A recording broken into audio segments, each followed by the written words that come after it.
Hello everyone, welcome to Battle IAS. आशा करता हूँ आप लोग बहुत अच्छे होंगे।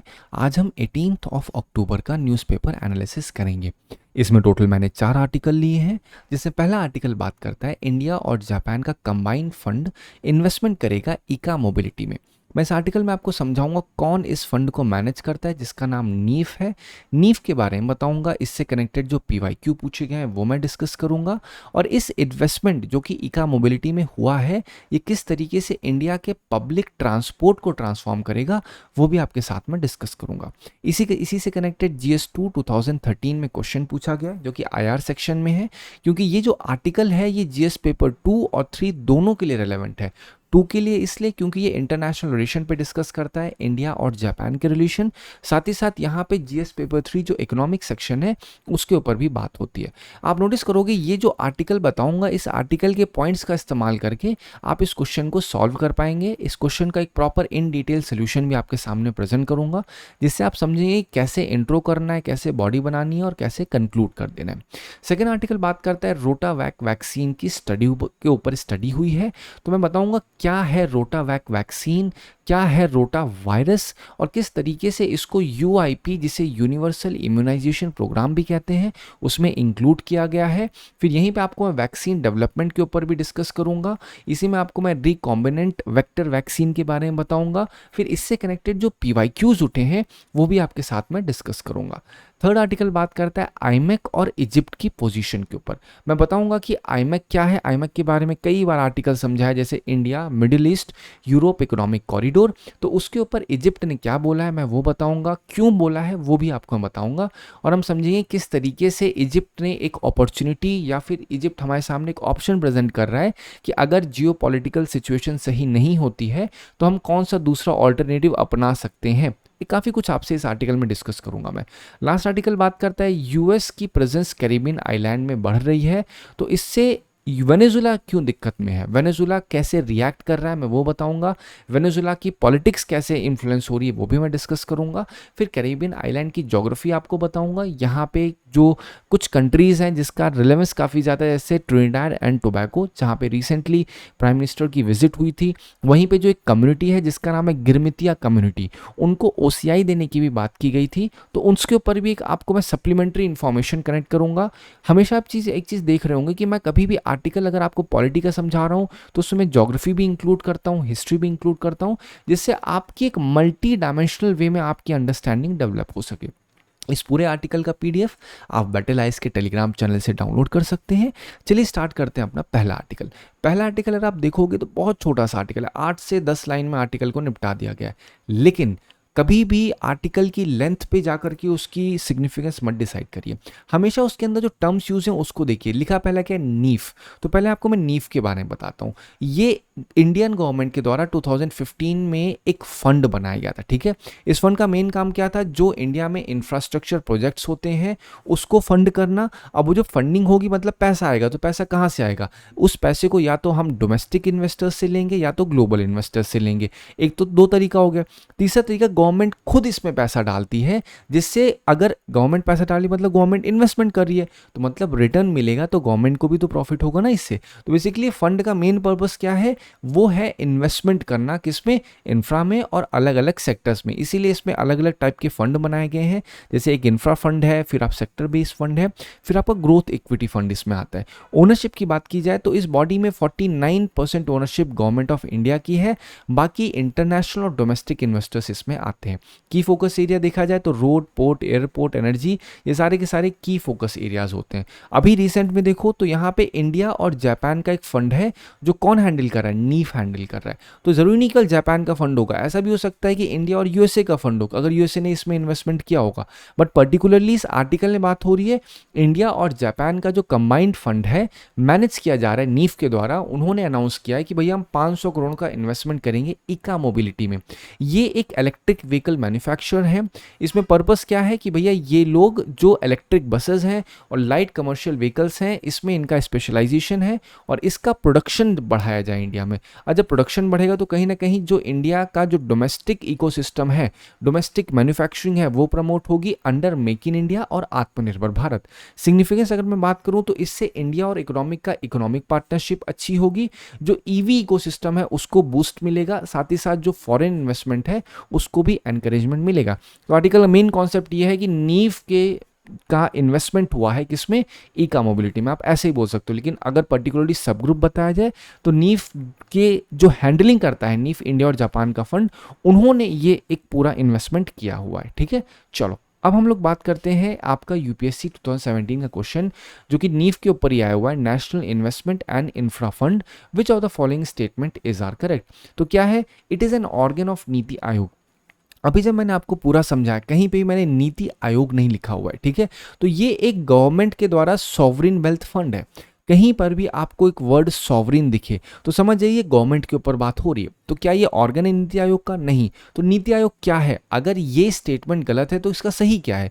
तो सही ये है कि भैया नीति आयोग एक नॉन स्टैट्यूटरी बॉडी है, एक एग्जीक्यूटिव ऑर्डर के द्वारा फॉर्म किया गया था इसको। सेकेंड स्टेटमेंट बात करता है, it has a corpus of 4 lakh crore at present. हमेशा ध्यान रखिए, यूपीएससी ट्रैप डालती है, कभी भी कोई फैक्चुअल कोई डेटा आता है तो उसके हाई चांसेस होते हैं गलत होने के, ठीक है। तो दोनों के दोनों स्टेटमेंट गलत हैं आपके, ठीक है। तो इसमें सही क्या है आपका? 4th is the right one.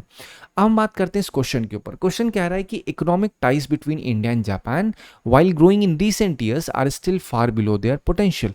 ठीक है, ये इन्होंने स्टेटमेंट दे दिया। अब इस स्टेटमेंट को एक रेफरेंस पॉइंट बना के आपको आंसर करना है और क्वेश्चन दिया है, इलिसिडेट करिए the policy constants which are inhibiting this growth. When I am saying this growth, so this growth means India और जापान जो अपना पोटेंशियल अचीव नहीं कर पा रहे हैं, उसमें कौन कौन से पॉलिसी कॉन्स्टेंट्स हैं। तो आप इंट्रोड्यूस कैसे करेंगे? आप इंट्रोड्यूस करिए कि भैया इंडिया और जापान का जो इकोनॉमिक रिलेशन है वो स्ट्रैटेजिक लेवल पे कहीं ना कहीं ठीक तो हो रहा है, लेकिन फिर भी अब ठीक हो रहा है तो उसका एग्जाम्पल कैसे दोगे? एग्जाम्पल दोगे जो इंडिया और जापान का फंड है जो मैनेज किया जा रहा है नीफ के द्वारा, जिन्होंने इका मोबिलिटी में क्या किया है? इन्वेस्टमेंट किया है, इसके द्वारा तो सही हो रहा है। लेकिन हाउएवर ट्रेड और इन्वेस्टमेंट अभी भी पोटेंशियल के नीचे है ड्यू टू सेवरल पॉलिसी और स्ट्रक्चरल इश्यूज। तो अब यहाँ पे आप क्या बताओगे? Policy constant. तो पॉलिसी कॉन्स्टेंट में पहला क्या है? कॉम्प्लेक्स रेगुलेटरी प्रोसीजर्स है, साथ ही साथ ब्यूरोक्रेटिक हर्डल की बात की जाए तो अप्रूवल डिलेज होते हैं, ट्रेड और टैरिफ बैरियर्स हैं, इंफ्रा और लॉजिस्टिक बॉटलनेक्स की वजह से जो आपका इंडिया और जापान का रिलेशन है वो पोटेंशियल अचीव नहीं कर पा रहा है, करेंसी फाइनेंशियल इश्यूज हैं, फिर सेक्टोरल और मार्केट कॉन्स्टेंट्स भी हैं क्योंकि जापान का फोकस होता है हाईटेक मैन्युफैक्चरिंग पे, इंडिया कहीं ना कहीं अभी भी इंडिया में स्किल गैप का एक प्रॉब्लम है, इस वजह से अडेप्टेशन दोनों में सही से नहीं हो पाता है और जब अडेप्टेशन नहीं हो पाएगा तो जो पोटेंशियल है वो भी अचीव नहीं हो पाएगा। तो कंक्लूजन आप कैसे करेंगे? कंक्लूजन आप ऐसे बोल सकते हो, इंडिया और जापान का इनिशिएटिव, और इसी के साथ साथ अगर आप नोटिस करोगे मैंने कहा आईमैक और इजिप्ट, तो अभी जब वो आर्टिकल समझाऊंगा मैंने उस आर्टिकल के पॉइंट्स को भी इस कंक्लूजन में डाला हुआ है। तो ये क्या दिखाएगा? ये सारी चीजें दिखाता है कि स्ट्रेटेजिक इनिशिएटिव कहीं ना कहीं एक अपॉर्चुनिटी लेके आते हैं, ठीक है। कैसे? अब इंडिया और जापान की जो इकोनॉमिक टाइज हैं वो अगर फुल पोटेंशियल पे अचीव करनी है तो हमें कुछ रेगुलेटरी रिफॉर्म्स करने होंगे, ट्रेड फैसिलिटेट करना होगा, साथ ही साथ हमें इंफ्रा को इम्प्रूव करना होगा। अगर ये सारी की सारी चीज़ें हम लोग कर लेंगे तभी हम कहीं ना कहीं जा करके एक अच्छे तरीके से जो पोटेंशियल है उसको अचीव कर पाएंगे, ठीक है। अब एक बार इस क्वेश्चन को पढ़िए, कहीं पर भी कोई भी डाउट होता है फील फ्री आप टेलीग्राम चैनल पे BattleIAS16 पे आप पूछ सकते हैं। We will try to rectify all your queries and all your doubts. चलो अब हम लोग बात करते हैं नेक्स्ट आर्टिकल पे। नेक्स्ट आर्टिकल बहुत सारी चीज़ें इसमें लिखी हुई हैं, लेकिन अगर मैं आपको कुछ की टर्म्स बात करूँ, यहाँ बात की गई स्वीज कैनाल इकोनॉमिक जोन के ऊपर, तो पहले आर्टिकल को मैं छोटी सी भाषा में समझा देता हूँ। यहाँ पे बेटा जो लाइन लिखी होती है, इस लाइन का पर्पस होता है कि आप सिर्फ और सिर्फ एक बार इसको पढ़ लो, ठीक है। ये आपके पढ़ने के लिए, मेरा पर्पस है कि मैं आपको समझा दूं आसान सी भाषा में। तो हुआ क्या है, जो इजिप्ट के फॉरेन मिनिस्टर हैं उनकी मीट हुई है प्राइम मिनिस्टर नरेंद्र मोदी के साथ, तो उन्होंने कुछ पॉइंट्स बोले हैं, ठीक है। इजिप्ट ने कहा है कि भाई साहब जो आईमैक है, आईमैक का मतलब क्या है? ये India middle east Europe economic corridor है जो G20 समिट में अप्रूव किया गया था। इसका पर्पस क्या है? इंडिया से यूरोप तक अच्छे तरीके से जो ट्रेड हो सके, और ट्रेड कैसे होगा? सी रूट से होगा, रेल रूट से होगा, तो उसके लिए क्या होगा? इंफ्रा डेवलपमेंट होगा।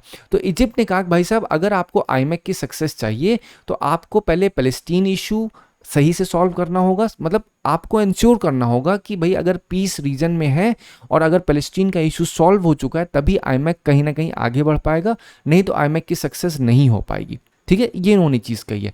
साथ ही साथ कहा है कि भाई अगर आईमैक का आपके सामने ऑप्शन अभी सही से नहीं हो पा रहा है तो अपनी अपॉर्चुनिटी इन्होंने दी। उन्होंने कहा कि आप यहाँ पे आके इन्वेस्टमेंट कर सकते हो, कहाँ पे, स्विस कैनल इकोनॉमिक जोन में इन्वेस्टमेंट कर सकते हैं।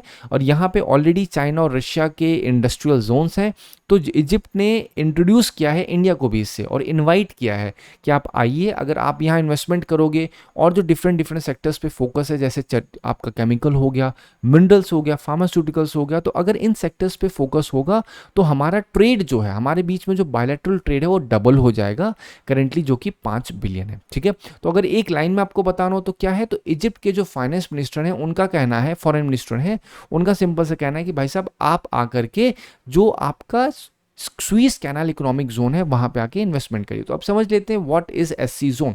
ये आपका 2015 में सेटअप किया गया था। इसका मेन पर्पस क्या है, इजिप्ट को ग्लोबल ट्रेड और इंडस्ट्रियल हब के तरीके से प्रेजेंट करना। यहाँ पे चाइना और रशिया के इंडस्ट्रियल जोन ऑलरेडी हैं, इंडिया को इन्वाइट किया गया है। और आपको पता है कि स्विस कैनल एक बहुत ही स्ट्रैटेजिक लोकेशन पे लोकेटेड है। कैसे, ये आपका स्विस कैनल आप देख रहे हो, तो यहाँ पे कैसे काम होता है, यहाँ पे आप नोटिस करोगे रेड सी कनेक्ट हो रहा है किसके साथ, मेडिटेरियन सी के साथ, थ्रू स्विस कैनल। अब यहाँ पे आप स्विस कैनल के बारे में आपको पता होना चाहिए, रेड सी के बारे में पता होना चाहिए। तो रेड सी की बॉर्डरिंग कंट्रीज मैंने यहाँ पे आपके सामने प्रेजेंट की हैं, इसको जरूर से जरूर पढ़िए। जैसे आपका देखिएगा Egypt, Sudan, Eritrea, Saudi Arabia, Yemen, तो ये कहीं ना कहीं नॉर्थ ईस्टर्न अफ्रीका, साथ ही साथ जो आपका अरेबियन पेनिनसुला है उसके बीच में लाई करता है रेड सी।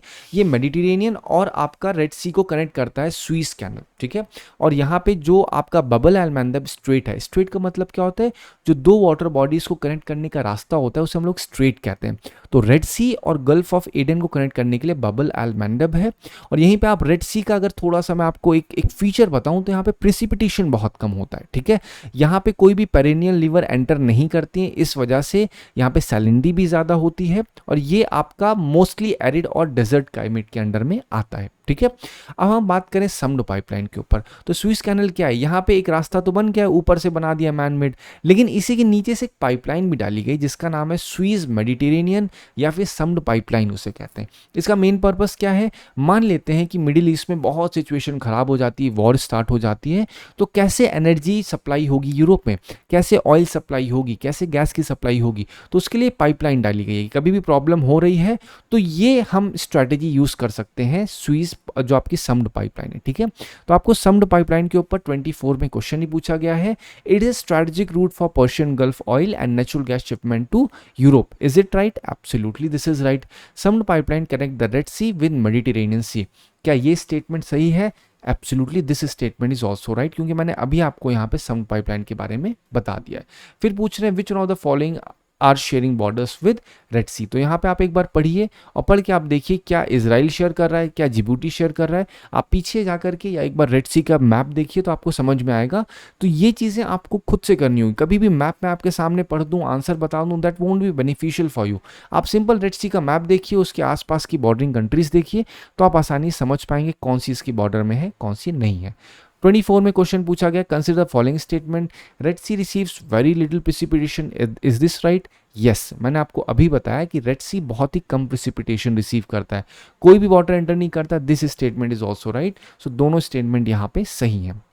चलिए अब हम लोग बात करते हैं रोटा वायरस वैक्सीन के ऊपर। ठीक है, अब आपको पता होना चाहिए रोटा वायरस क्या होता है, रोटा वायरस वैक्सीन क्या है। तो रोटा मतलब कहीं ना कहीं रोटा ऐसे बोलते हैं ना, आप 2-3 बार रोटा रोटा बोलो तो रोटेट मतलब व्हील, तो ये जो वायरस होते हैं ये व्हील जैसे दिखते हैं वायरस। ठीक है, इसलिए इनको रोटा वायरस कहा गया है।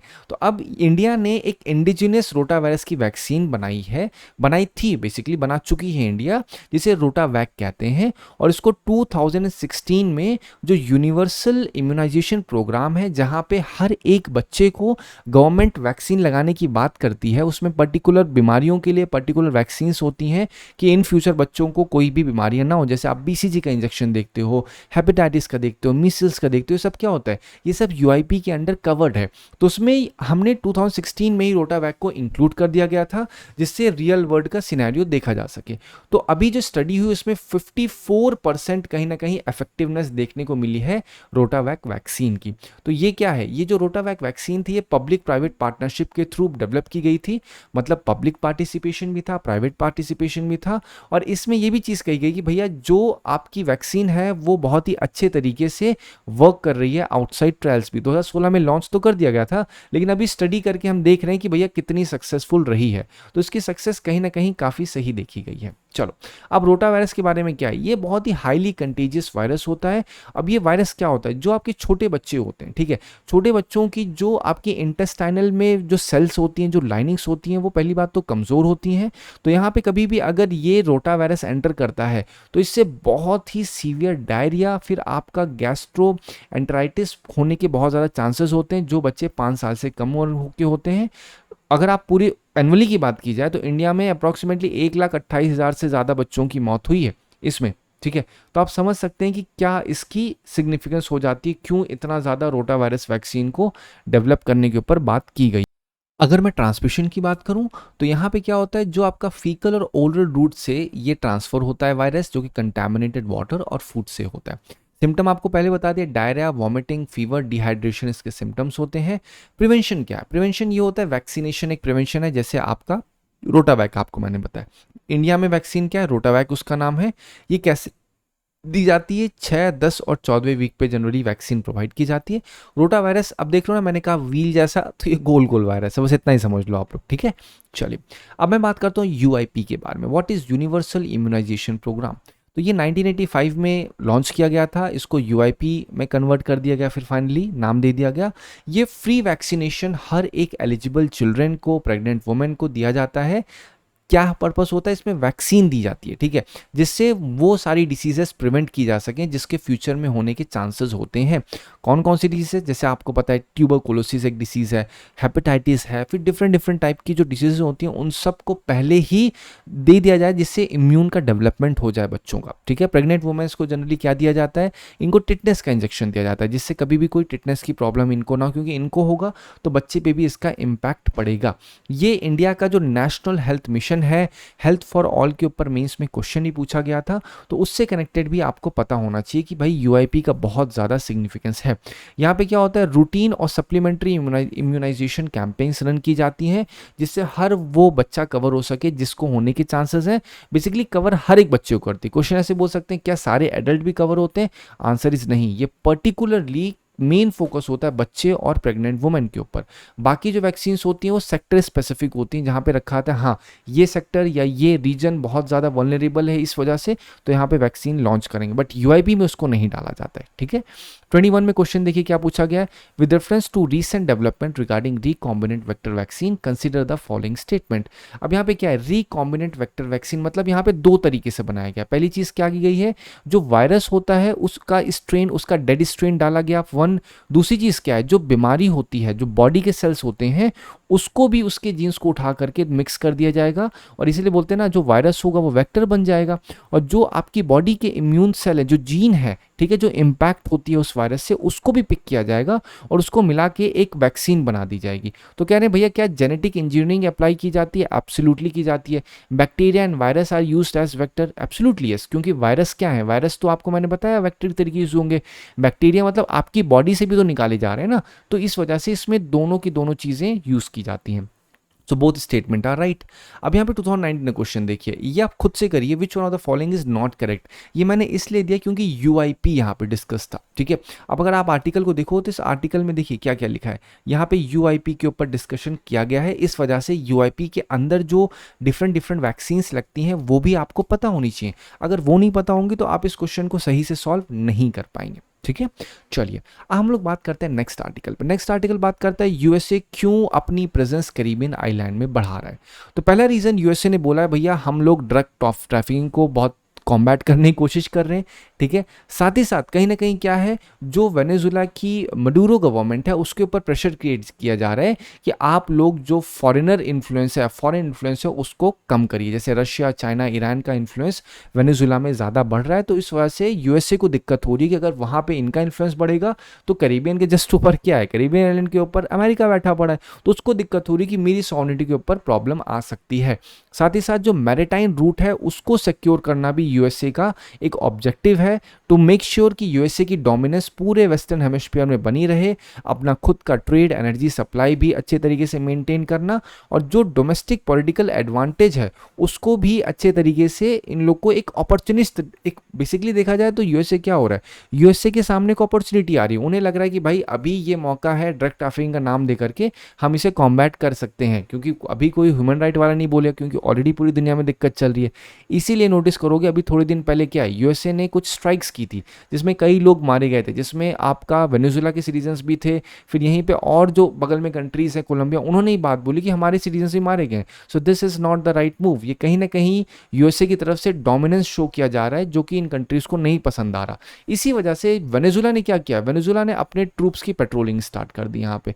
अब ये मैंने आर्टिकल इसलिए क्योंकि यहाँ पे एक प्लेस है जिसे हम बोलते हैं साइमन बॉलीवर इंटरनेशनल ब्रिज, ये जरूर पढ़िएगा, प्लेसेस इन न्यूज़ पे बोल सकते हैं साइमन बॉलीवर इंटरनेशनल ब्रिज कहाँ पे है, ठीक है। तो आपको पता होना चाहिए ये वेनेजुला में है, ठीक है। अब यहाँ पे वेनेजुला के बारे में थोड़ा सा अगर आप पढ़ोगे, उससे पहले मैं कैरिबिया के बारे में बता देता हूँ, ज्योग्राफी ऑफ कैरिबियन। आप देखो ये कैरिबियन सी है, ये वेनेजुला है, ठीक है, ये मैक्सिको है, गल्फ ऑफ मैक्सिको है, ये यूएसए हो गया, यहाँ पे नॉर्थ अटलांटिक ओशियन है। फिर अगर आप थोड़ा ध्यान से देखोगे तो यहाँ पे आपको क्या दिख रहा है, ये आप ध्यान दोगे ये ग्रेट एंटनिल्स है यहाँ पे, ठीक है। कहाँ पे है, एक सेकेंड, ये रहा, ये आपका ग्रेटर एंटिलीज है, और फिर आप देखोगे लेसर एंटिलीज है। तो अब ये क्या है, अब यहाँ पे नोटिस करोगे यहाँ पे कुछ कंट्रीज के नाम, जैसे क्यूबा, जमैका, हिस्पैनियोला, फिर आपका प्यूर्टो रिको। लेसर में आप देखोगे आपका ट्रिनिडाड एंड टोबैगो, यहाँ देख लो ये रहा ट्रिनिडाड एंड टोबैगो। यहीं पे जब ब्रिक्स समिट इस बार कहाँ पे हुई है, 17th, ये हुई है ब्राजील, रियो डी जेनेरियो में। 18th कहाँ पे होगी, इंडिया में होगी। तो ट्रिनिडाड एंड टोबैगो में भी विजिट हुई थी प्राइम मिनिस्टर नरेंद्र मोदी की। तो यहाँ पे क्या हुआ, यहाँ पे उन्होंने ओसीआई देने की बात की, जिसे ओवरसीज सिटीजन ऑफ इंडिया की कार्ड की मेंबरशिप होती है। वो यहाँ पे कम्युनिटी जिसका नाम है गिरमितिया कम्युनिटी। ये गिरमितिया कम्युनिटी क्या है, ये इंडिया से लाए गए इंडेंचर्ड लेबर हैं जो कि यहाँ पे प्लांटेशन वर्कर की तरीके से लाए गए थे, यहीं पे सेटल हो गए। बट इनको इंडियन डायस्पोरा इसलिए कहा जाता है क्योंकि अभी भी ये इंडिया के कल्चर को कहीं ना कहीं फॉलो करते हैं। तो ये इंडिया के लिए एक स्ट्रैटेजिक एडवांटेज है। तो इस वजह से यहाँ पे इन्वेस्टमेंट किया था, यहाँ पे हेल्थ इंफ्रा में इन्वेस्टमेंट किया इंडिया में, जिससे हमें स्ट्रेंथ यहाँ पे मिल सके, ठीक है। अब ये कैरिबियन आइलैंड की पूरी ज्योग्राफी मैंने आपको बता दी, एक बार आप पढ़ोगे आपको समझ में आ जाएगा अच्छे तरीके से। अब वेनेजुला के बारे में थोड़ा सा बात करो तो रिसेंट ईयर्स में यहाँ पे बहुत ही हाइपर इन्फ्लेशन फेस किया गया था, ठीक है। रिसेंटली अब हुआ क्या है, यहाँ पे हाइपर इन्फ्लेशन के साथ साथ क्या था, पॉलिटिकल क्राइसिस भी थी, सैंक्शंस भी लगे थे यहाँ पे। अब अभी क्या, यूएसए ने सैंक्शन जो लगाए हुए थे उसको थोड़ा सा कम किया, तो उससे क्या हुआ, ऑयल का एक्सपोर्ट बढ़ा। ऑयल के एक्सपोर्ट बढ़ने से कहीं ना कहीं जो इनका फिस्कल बैलेंस है, जो इनके बजट में बैलेंस था, जो इनबैलेंस हो रखा, तो थोड़ा बैलेंस होना स्टार्ट हुआ। करेंसी रिफॉर्म्स हुए, करेंसी रिफॉर्म्स होने के बाद जो मार्केट में लिबराइजेशन होने के साथ इंप्रूवमेंट हुआ, उससे डोमेस्टिक सप्लाई थोड़ी थोड़ी बढ़ी। अब वेनेजुला के बारे में इतना ज़रूरी क्यों है, क्योंकि वेनेजुला वर्ल्ड का लार्जेस्ट प्रूवन ऑयल रिजर्व यहाँ पे है। बट क्यों, क्योंकि यहाँ पे इतने सारे टैरिफ लग जाते हैं, इतने सारे सैंक्शंस लग जाते हैं कि वो उस रिजर्व को अच्छे तरीके से यूटिलाइज या आपको एक्सप्लॉइट नहीं कर पा रहा है, ठीक है, पूरी तरीके से। इसी वजह से यहाँ पे क्या हो रहा है, यहाँ पे रशिया, चाइना, ईरान सबकी आंखें हैं। अब यूएसए को इस चीज़ से दिक्कत है, यूएसए को लगता है कि भाई अगर ये लोग हमारे बोलते हैं ना एकदम पाँव पे आके बैठ जाएंगे तो कहीं ना कहीं दिक्कत तो होगी, चुभेगा तो हमारे पाँव में ही। तो ये कहाँ है, आप नोटिस करो, ये जो देख रहे हो ये एक तरीके से पाँव ही तो है, ये रहा यूएसए, क्या दिक्कत होगी, है कि नहीं। तो उनकी जो डोमिनेंस है वो इम्पैक्ट कहीं ना कहीं खतरे में, इस वजह से यहाँ पे यूएसए ने अपनी प्रेजेंस बढ़ा दी है कैरिबियन आइलैंड में। अब इसी से कनेक्टेड 24 में क्वेश्चन पूछा गया था, जो वेनेजुला है उसने रैपिड रिकवरी पाई है अपनी इकोनॉमिक क्राइसिस में और सक्सीड हो चुका है। कभी भी यूपीएससी में ध्यान रखिए, कोई चीज़ बोल रहे हैं कि भैया ये सक्सीड हो चुका है इस चीज़ में, दैट इज़ ऑलवेज रॉन्ग। क्योंकि कभी भी ये मत सोचिए कि जो जियोपॉलिटिक्स होती है उसमें नथिंग इज स्टेबल, तो सक्सीड कैसे होगा किसी चीज़ में। वो किस चीज़ में हुआ है, कह रहे हैं कि उन्होंने अपने लोगों को फ्ली करने से रोक लिया है दूसरी कंट्रीज। सोच के देखो क्या ऐसा होगा, मतलब बोल सकते हैं कि हाँ रिड्यूस हुए, बट सक्सीड हो गए मतलब कंप्लीटली बंद कर दिया। So this statement is wrong. आपको दूसरा स्टेटमेंट पढ़ने की जरूरत भी नहीं है, आप स्ट्रेट बोल सकते हो ये गलत हो गया, ये गलत हो गया, ये गलत हो गया, तो आपका fourth one is the right one. So आपका अप्रोच होना चाहिए कि आप पहले हर एक स्टेटमेंट में जो सब स्टेटमेंट्स है, सब वर्ड्स हैं, उस पर ध्यान दीजिए। ये एक क्वेश्चन तो है, लेकिन एक क्वेश्चन में हमेशा कुछ सब क्वेश्चंस होते हैं, क्योंकि उसके अंदर different different articles, different different static terms use होते हैं, जिसको इंटरकनेक्ट करके आपको पूरे क्वेश्चन को सॉल्व करना होता है। आई होप आपको इस आर्टिकल से मदद मिली होगी। Thank you so much for watching this video.